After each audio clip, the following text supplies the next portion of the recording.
Salut à tous, c'est Alain Gesfer et aujourd'hui on reprend le concept du blog mais sur format audio parce que c'est plus agréable à écouter. En gros un débat de moins de 3 minutes sur une question d'actualité du club et à la fin c'est vous qui tranchez dans le sondage. Bonne écoute. Donc j'ai pu comprendre que toi Julien tu défendais le fait que non, Valenciennes n'allait pas descendre à la fin de la saison. Ouais, c'est ça. Bon, évidemment, il y a toujours un risque, mais on aime bien sortir à cet argument du fait qu'on va descendre pour peut-être espérer au fond que ça bouge au niveau de la direction. Mais pour moi, je pense finalement, il va pas trop y avoir de risque. On va finir entre une 13e et une 17e place. Alors, Ouais. on va souffrir un petit peu, mais je pense que ça va bien se finir. Parce que déjà, on a vu qu'on avait des adversaires un peu plus faibles que nous. Et ouais, ça existe. Je pense aux Red Stars surtout. Red Stars qui sont complètement largués. Bon, après, ça peut vite changer. Mais ouais, il y a Nancy qui revient fort. Mais bon, là pour l'instant, c'est juste sur 2 ou 3 matchs qu'ils ont montré qu'ils n'étaient pas morts. Puis il y a aussi les clubs corses, le Gazélec. On se souvient aussi du match contre eux à domicile, où on avait dominé à 10 contre 11. Donc, bon, pourquoi pas? Je pense qu'on va se maintenir. Bon, avec un classement, on va dire, presque humiliant pour un club comme VA. À moins peut-être qu'on tombe sur un gros morceau comme Le Mans. Je suis moins confiant que toi parce que j'ai un peu regardé les stats et en gros, les Valenciennes a encaissé 30 buts depuis le début de la saison. Et j'ai regardé les stats, aucune équipe ne s'est jamais maintenue avec une défense aussi pourrave. Parce qu'on sait qu'en Ligue 2, c'est surtout la défense plus que l'attaque qui fait ton classement. Et aussi, il y a le fait que je trouve il y a les 6 points qu'on a entre guillemets volés en début de saison, parce qu'on a joué des équipes qui n'étaient pas prêtes, notamment Sochaux. Et qu'en fait, si tu enlèves ces 6 points, donc contre Auxerre et contre Sochaux, t'as un bilan comptable assez mauvais, puisqu'on a pu gagner à l'extérieur depuis Sochaux, justement.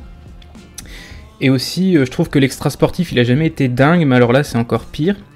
Et si en plus, vu le scénario qui s'achemine, qu'on va devoir vendre Masson pour encore une fois équilibrer les comptes, #MDR, je me dis que si, avec cette défense, un contexte extra sportif plus que mauvais et la perte d'éléments comme Masson, tu vois, je suis moins confiant que toi et je pense que cette année, ça sent vraiment mauvais, quoi. Par rapport à tes arguments, il y a 2-3 choses que je peux dire, si je peux me permettre. Ouais, vas-y. Apparemment, s'il y a vente de Masson, d'après ce que j'ai lu sur les forums, ce serait une vente avec un prêt pour 6 mois chez nous. Ouais. Donc dans une solution d'urgence, mais sans grande ambition derrière. Après, par rapport à la plus mauvaise défense, ça va un peu mieux. Limite, on est content d'avoir perdu parce qu'on a concédé qu'un seul but. C'est vrai. Donc ça s'améliore un petit peu. On a quand même des joueurs défensifs qui sont pas trop mal, on va dire. Je veux dire, une défense avec Aloé, Niakate, c'est pas une défense de dernier Ligue 2, quoi. Et après, pour revenir aussi au niveau des performances, on a quand même réussi à battre Lens, évidemment, Ouais. le fameux voisin. Donc, en leur mettant presque une petite leçon. Donc, on a quand même des capacités. En fait, on est un peu cet élève qui a des capacités, mais qui fout rien, mais qui se bouge juste avant les examens. Donc, je pense que ça va le faire, mais sans gloire, comme je l'ai déjà dit. Du coup, toi, tu vois une victoire lundi contre Metz, vu qu'on se dépasse que contre les bonnes équipes. Franchement, j'y ai pensé. C'est un match en plus qui est diffusé sur Canal, je crois. Les matchs diffusés sur Canal, on n'est pas trop mauvais. Ouais, c'est vrai. Après, Metz, c'est quand même un très très gros morceau. C'est peut-être la meilleure équipe. Alors, en tout cas, au classement, ils sont premiers, donc c'est la meilleure équipe.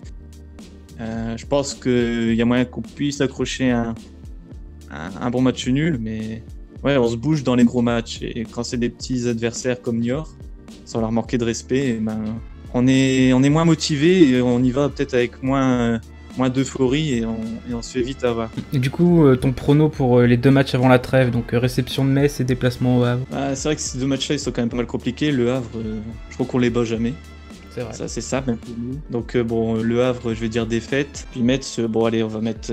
Après, ça peut peut-être faire passer au match de l'époque contre Strasbourg et on peut créer une surprise. Donc, à voir. Bon, je vais dire quand même 1-1 contre Metz et défaite au Havre. Ah, tu vois, moi je dirais l'inverse. Je dirais une défaite encourageante contre Metz et aller faire un résultat au Havre. Je sais pas pourquoi.